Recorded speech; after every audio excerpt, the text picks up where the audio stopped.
Hello, guys. Welcome to Cheenta School of Statistics and Data Science. So question number 9 basically says omega is a complex square root of unity with omega not equal to 1. A fair die is thrown 3 times and the numbers obtained on the die are R1, R2, R3, and we have to find the probability omega R1 plus omega R2 plus omega R3 is equal to 0. I have written down the problem in the first line, and we know 1 plus omega square, that is equal to 0. And omega cube is equal to omega to the power 6 is equal to 1. Omega to the power 4 is equal to omega, and omega to the power 5 is equal to omega square. I have restricted myself to the powers omega from 1 to 6 because we are rolling a die and will only be considered with these numbers. We don't need to consider the numbers greater than 7. So we will be using the concept of classical probability here, that the total number of favorable events by the total number of events. Now we first find out the favorable events. Now those are the events where R1, R2, R3 are such that in the triplet R1, R2, and R3, 1 or 4 is present, 2 or 5 is present, and 3 or 6 is present in no specific order. Like say omega plus omega square plus omega cube, where R1, R2, R3 is 1, 3, and 4. Sorry, 1, 2, and 3. So 1 is present, 2 is present, and 3 is present. We can also mix up the order, that will make any difference. And in order for the sum to remain 0, say we can replace omega by omega to the power 4.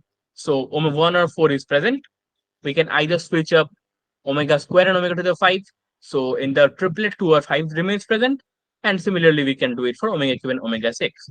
So the triplet has to be designed in such a way that omega 1 or 4 is present, 2 or 5 is present, and 3 or 6 is present in a specific order. So first, we consider that say R1 contains 1 or 4, R2 contains 2 or 5, and R3 contains 3 or 6. Like this is a particular arrangement. And uh, R1 can contain any of those two in 2 ways, R2 can contain in 2 ways, and R3 in 2 ways as well. So total number of such triplets is 2 cube, which is 8. And again, we have assumed here R1, R2, and R3 contain specific numbers, and the numbers can actually arrange them among themselves in through the 3 factorial ways, which is 6. That don't make much difference. So the total number of favorable events for us is actually 2 cube into 3 factorial, which is 48. And the total number of events is 6 cube, since we are rolling our 6-sided die, which size from 1 to 6 thrice. So the required probability using the definition of classical probability is 48 by 6 cube, which comes out to be 2 by 9. And thus, our correct option is option C. We are a team of extremely passionate teachers, researchers, and statisticians from the top universities of India and USA. Let's enjoy the rest of the video. Stay tuned and stay blessed. So we essentially have 6 matrices from P1 to P6, and we have to find X, which is summation Pk into a matrix, which I'll be referring to as B into Pkt, and we have to check 4 options. We have the 6 matrices. Now, I have referred to this matrix given in X to the middle one, 2, 1, 3, 1, 0, 2, 3, 2, 1, going row wise. I refer to the matrix as B. And now, before starting the problem, we can note something that B, P1, P2, P3, and P6 are symmetric. Like that we can mostly do by observation. You'd have to, since the other matrices are mostly matrices of ones and zeros, that definitely helps while transposing them. And also, P to the power 4 transpose is equal to P5, and P4 transpose is P5, and P5 transpose in P4. So I've written this down in equations 1 and 2. I'll be using this later. And Pk transpose is equal to I3 for all k is equal from 1 to 6, which is equation 3.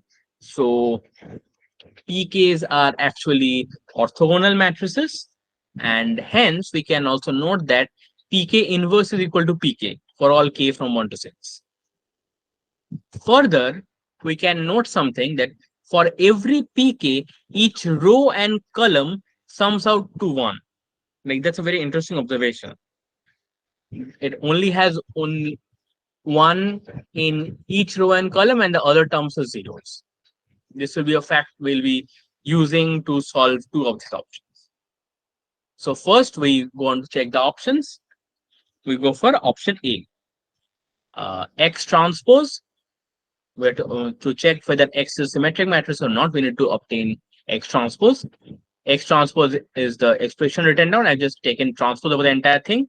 And using the rule of transpose that ABC whole transpose comes out to be C transpose into B transpose into A transpose. I've done the same thing.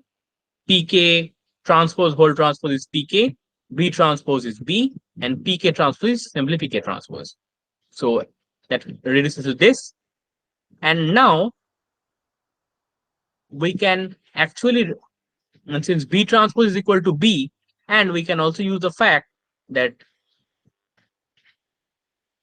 P1, that four of these are symmetric, and one of transpose of one of these is the, like P4 transpose is P5 and P5 transpose is P4. So using both of these, like from using 1 and 2, we can note that X transpose is equal to X. So A is actually correct. So X is indeed a symmetric matrix. Next, we proceed to check option 2, option B, that sum of the diagonal entries of X is 18, and sum of diagonal elements of X is the trace of X. So trace X is summation K from 1 to 6. Trace PKB PK transpose, because trace of a sum of matrices can be written as sum of the traces. This is the property of the trace. And next, I have written down this is summation K is equal to 1 to 6 transpose PK transpose PK into B. So what I basically use the fact that trace of CD is equal to trace of DC. I've considered this PKB as one matrix and PK transpose as another, and I simply brought PK transpose before the other one. And since we can also use the fact that PK transpose PK is equal to identity for all of the PKs, and this essentially comes out to be summation K from 1 to 6 transpose B. Since this is a constant, it just becomes 6 transpose B and thus 18. So B is correct. Now we will check options C and D together. Let me go back to equation 4. Yeah, equation 4 says that for every PK, each row and column sum is 1. And from 4, we can write down PK transpose into 111 is equal to 1 into 111 for all K is equal to 1 into 1 into 6. This is because the row sum of all rows of PK transpose is equal to 1. So if the row sum was sum S, the right side would have become S into 111. So this is an interesting property when the row sum of all rows of a matrix, or even the column sum of all rows of a matrix, that's equal to some certain value, say S, then S is an eigenvalue of the given matrix. And it has an eigenvector 111. So this can be very easily proved, but I'm not going into the proof here. So we'll just be using this equation. And I have pre-multiplied both sides with pk into b, which comes out to be pkb into pk transpose 111 is equal to pkb into 111. And then we sum both sides over the range k from 1 to 6.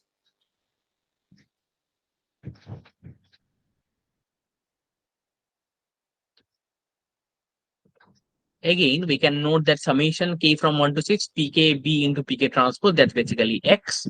So the left side is x into 111, and the right side comes out to be summation k from 1 to 6 pk into b into 111. This is just the basic law of summation of matrices. And I have added the pk's from 1 to 6, and that comes out to be all the elements of the summation matrix actually come out to be 2. So it's a 3 cross 3 matrix, which I've written down here. and that has all the elements as 2.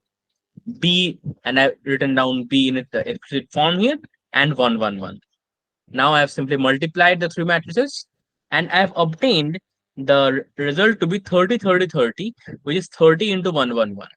Now we can note something from here, and that 1, 1, and this actually resembles the form xy curl is equal to 30 is equal to y curl, say, or say xy curl is equal to, say, some lambda y curl.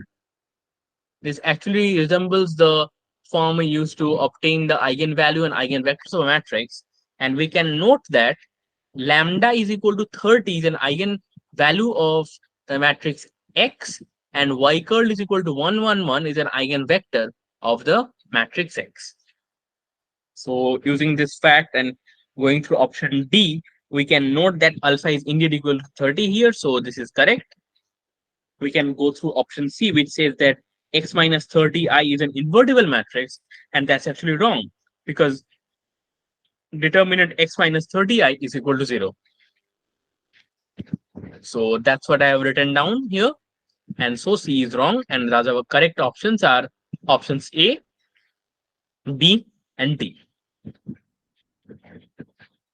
Our mission is to help you curve your career in statistics, data science, and machine learning. How do we do that? Number one, we help you build your foundations. We achieve that by making an optimized plan for your learning journey. Number two, we help you prepare and ace your entrance examinations in statistics and data science, like IIT JAM MS, ISI Mstat, and CMI MSc Data Science.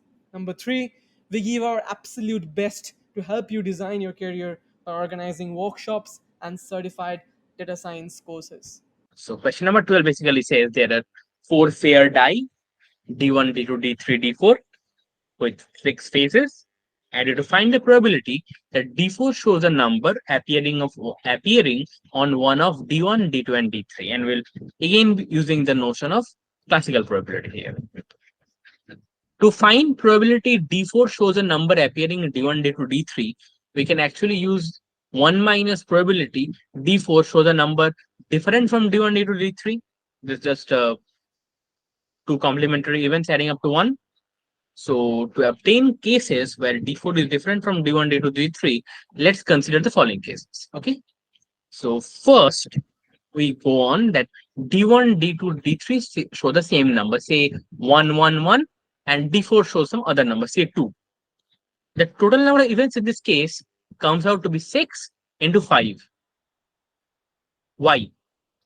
Like, why is it particularly 6 into 5 when D1, D2, D3 take the same number and D4 take something else? So D1, D2, and D3 can choose any of can show any of the 6 numbers, and that can be chosen actually in 6 ways. And D4 further can choose one of the remaining 5 numbers, since it cannot show the numbers similar to D1, D2, and D3. So the total number of events here is actually 6 into 5. Next, we consider case 2, where 2 of the first 3 die show the same number, 1 shows another, and the number occurring twice can be selected in 6 ways, and the other in 5 ways. Because we can go by the other way as well. The number showing the different number can be chosen in 6 ways and the other in 5 ways, the same thing. And the ones showing the same number can be chosen among the 3. The positions of the ones who show the same number, that can be chosen in 3C2, which is 3 ways. And again, the number in D4 can be chosen in 4 ways, since 2 of the numbers are already reserved for the D1, D2, and D3. So the total number of ways actually becomes 6 into 5 into 4 into 3C2, which is 6 into 5 into 4 into 3. Case 3 is a kind of a simple case, which is where D1, D2, and D3 all show separate numbers. The separate numbers can be chosen in 6 into 5 into 4 ways. Going with a similar logic, the first number in 6 ways, the second number can be chosen in 5 ways, since one number is already reserved, and the the third number can be chosen in 4 ways, since 2 numbers are already reserved. And the number in D4 that now has only 3 ways, because three of the numbers are already reserved for the numbers in D1, D23. So the total number of events is 6 into 5 into 4 into 3. So we essentially just add up the favorable events, which is 6 into 5 plus 6 into 5 into 4 into 3 plus 6 into 5 into 4 into 3. The number of favorable events is 6 to the power 4 since we are rolling a fair die with 6 sides 4 times. And the required probability is 1 minus the expression on the right hand side. The numerator is the favorable events in this situation, where the situation we consider it to be that default shows a number different from the first three, and the denominator is the total number of favorable events. This comes out to be 1 minus 125 by 216, which is 91 by 216. So the correct option is option A.